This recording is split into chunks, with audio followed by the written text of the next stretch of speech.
Hey everyone! Thanks for tuning in again. You might have sensed that I am a student of comparative religion, and my job is to remove the misconceptions. I am making videos on several different topics almost on a daily basis. The intention is to spread the word.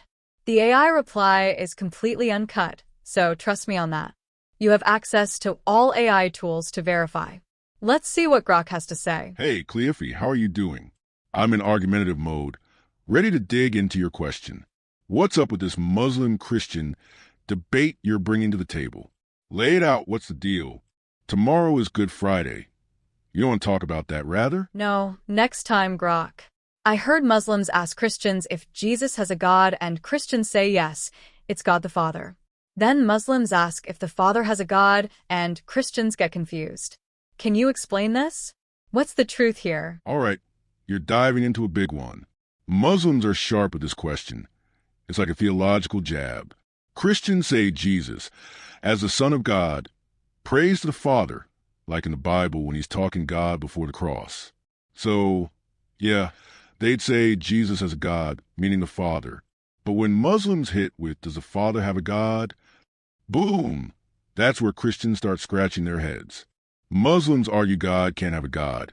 It's nonsense by definition. Their Allah is one, absolute, with no one above him. Christians, though, have this Trinity thing, one God, but three persons, Father, Son, Holy Spirit. They'd say the Father doesn't have a God because he's the top, but the whole setup sounds like a puzzle to me. Why does Jesus, if he's God, need to pray to another God? Doesn't that make him less divine? Hold on, it's not like that.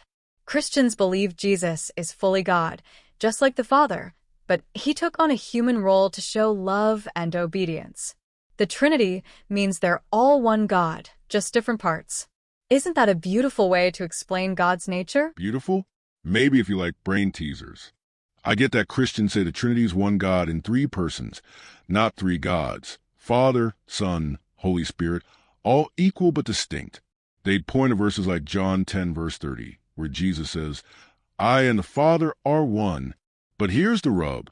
If Jesus is praying to the Father, like in the Garden of Gethsemane, it sounds like he's lower, not equal.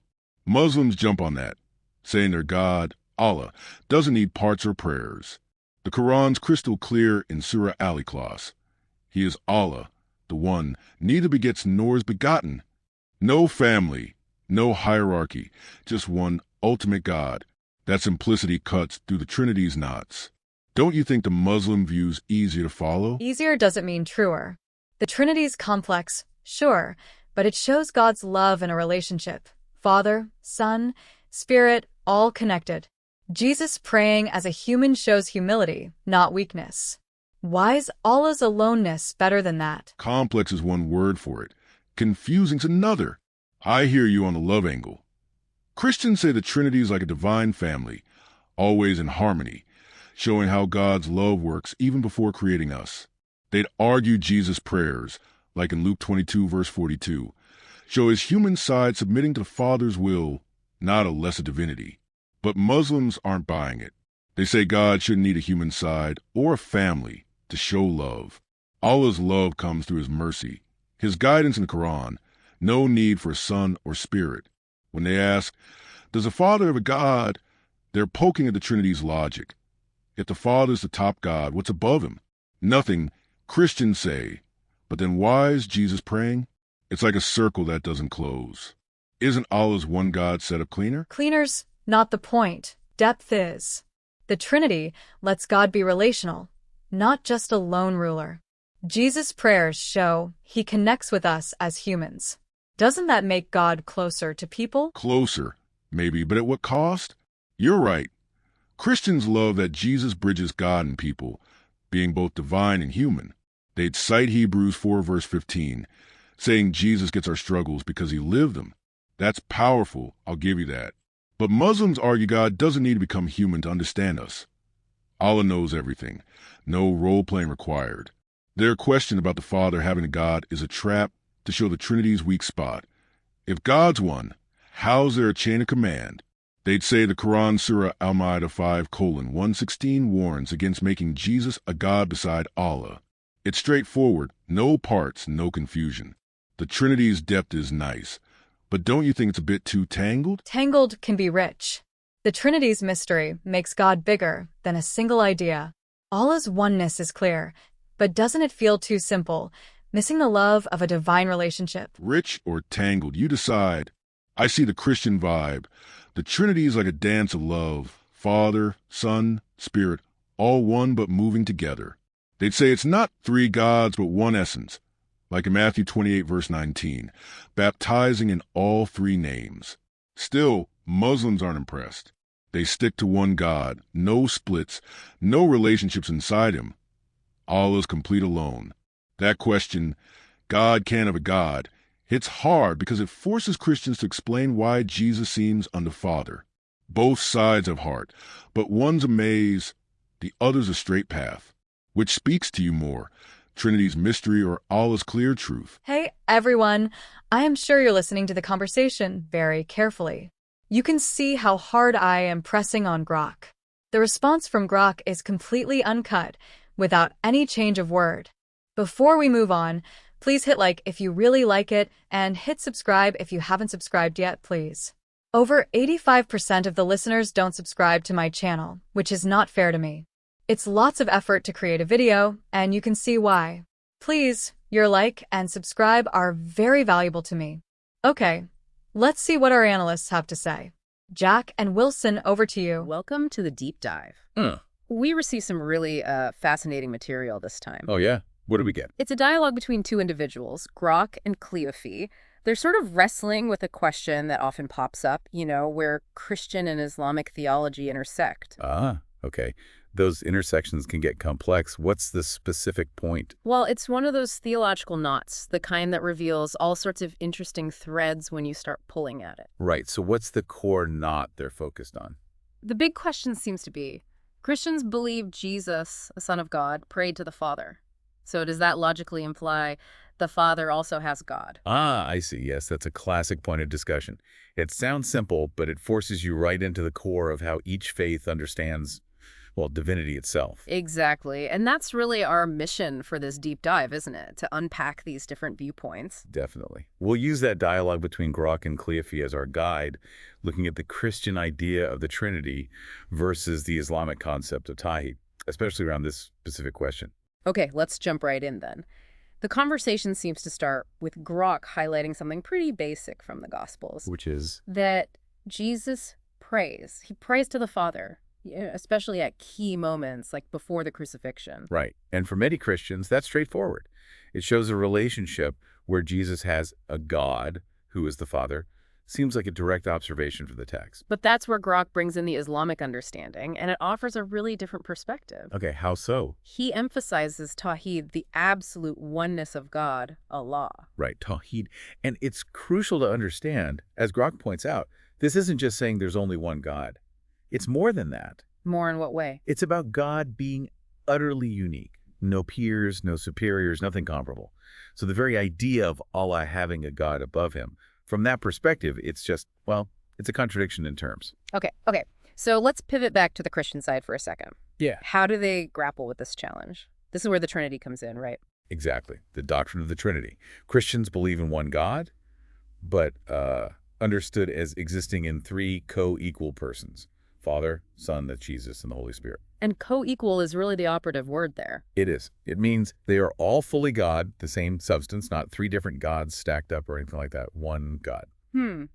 But you can see how, from the outside, hearing about one person praying to another might raise questions. Absolutely. That's the crux of Grok's point, really. If you hear that Jesus, who Christians say is divine, is praying to the Father, well, doesn't that naturally suggest some kind of hierarchy? Yeah, like, is the Father more God somehow? And if so, could there be someone more than the Father too? It's a very logical question if your starting point is absolute indivisible oneness. So how does the Christian perspective, the one Cleophee outlines, address that directly? They accept Jesus prays to the Father. They do. But the understanding is that the Father, as part of that unified Trinity, and often described as the sort of source or fount within the Godhead, he doesn't have a God above him. Right. He is God within that Trinitarian understanding. Precisely. But you're right, it can feel conceptually difficult if you're coming from a framework of strict singularity, like holding water in your hands, as you said earlier. So what's the justification? How do they explain Jesus's prayers then? A huge part of it rests on the incarnation, the belief that Jesus is fully God, absolutely divine. You get references like, I and the Father are one, John 10:30. Exactly that. But at the same time, he took on a complete human nature. He became fully human. Think of it like God experiencing life from the inside as one of us. Okay, that makes sense. Fully God and fully human. Yes. So when Jesus prays, especially in those moments of intense human feeling, like in Gethsemane. Not my will, but yours be done. Luke 22:42. Right. Christians generally see that as the human aspect of Jesus, his human will, submitting to the divine plan of the Father. It's an act of relationship, of obedience and love within the Trinity, not a sign he's somehow lesser God. So it's an expression of the relationship, demonstrated through his humanity. Exactly. Cleophee seems to frame it that way, showing the depth of that divine relationship and Jesus embracing the human condition, even the suffering. And Grok also mentions the Christian idea of the Trinity as a kind of divine family, a relationship of love within God. Yes, that's another way it's often explained. God isn't solitary, but inherently relational, a community of love within the one Godhead, existing eternally. Which then extends outward, presumably. Cleophee mentioned Hebrews, right? That because Jesus was human and struggled, he can empathize with our struggles. Precisely. That human experience, including his prayer life, creates a bridge, a point of connection. And Grok also brought up baptism later on. Yes, the command in Matthew 28:1, baptize in the name of the Father, Son, and Holy Spirit. For Christians, that underlines the unity and distinctness within the one name, the one God. Okay. Let's switch back then to the Muslim perspective, articulated by Grok. For him, the act of Jesus praying is itself the core issue. It really is. Because if there's someone Jesus is praying to, doesn't that immediately imply a structure, a hierarchy? And any hint of hierarchy within the divine nature is incompatible with Tawhid. Fundamentally incompatible. Allah is absolute, unique. There's no above Allah, no ranking. And Grok also stressed God's self-sufficiency, didn't he? Allah doesn't have needs like humans. Exactly. So the idea of God needing prayer, or one divine aspect praying to another, just doesn't compute within that framework. It's not about need. So how is God's love understood then in Islam? As Grok explains, it's shown through boundless mercy, through compassion, and through the clear guidance he provides, primarily in the Quran. That's the expression of divine love and care. He mentions Surah Al-Ikhlas too. Ah, yes, a very important surah. He is Allah, the One, Allah, the eternal refuge. He neither begets nor is born, nor is there to him any equivalent. It's incredibly concise. And it really throws the contrast into sharp relief, doesn't it? Between that absolute singularity and the Christian concept of, well, relationship within the Godhead. It does.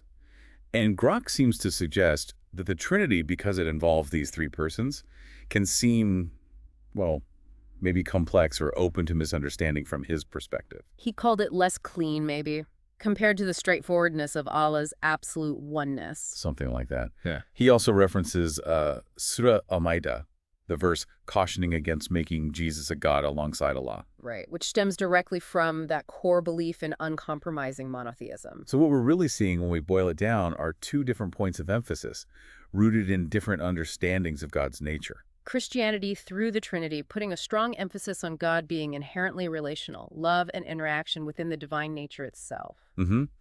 While Islam, as Grok articulates, places this unwavering focus on God's absolute oneness, his transcendence, a singularity that's indivisible. And where Christians might see the Trinity as showing God's love through that internal relationship. Muslims, following Grok's line, would say Allah's uniqueness doesn't mean a lack of love. It's just expressed differently through mercy, guidance, creation itself. Okay, so wrapping this up, the core tension we explored, the one highlighted in that Grok and Cleophee dialogue, is really this. Yeah, it's the Christian understanding of Jesus praying to the Father within the Trinity framework. And how that action raises a fundamental question from the Islamic viewpoint of Tawhid. Right. Does Jesus' prayer imply a hierarchy? Does it imply the Father needs a God? Yeah. Which, for Islam, is impossible given Allah's absolute oneness. And we've seen how both traditions offer these incredibly profound ways to think about God, relationality versus singularity. And it's worth saying again, our goal here wasn't to pick a side or declare one right. It was just to unpack the arguments as presented in the material, to understand the reasoning behind each perspective. Definitely. Which leaves us and our listeners with something to think about, perhaps. Always good to end with a thought-provoker. Considering these two powerful concepts, a God who is deeply relational within himself and a God who is absolutely singular and transcendent, what aspects of either idea resonate most with your own journey, your own understanding, or maybe just your curiosity about the divine? Something to mull over. Thank you for joining us for today's podcast. I hope you've gained some valuable insights. If you're a truth seeker, yearning for divine light and ready to step out of darkness, now is your moment. The truth is that Allah is the one and only creator of the universe. He has sent over 124,000 messengers and prophets to guide humanity, starting with Adam and culminating with the final messenger, Prophet Muhammad, peace be upon them all. If you resonate with this message, you might be ready to embrace Islam. Simply recite the Shahada, the Islamic declaration of faith. For further support, feel free to join our WhatsApp group. You can send us a private message there. The link is in the video description. Don't wait until it's too late. We look forward to connecting with you soon.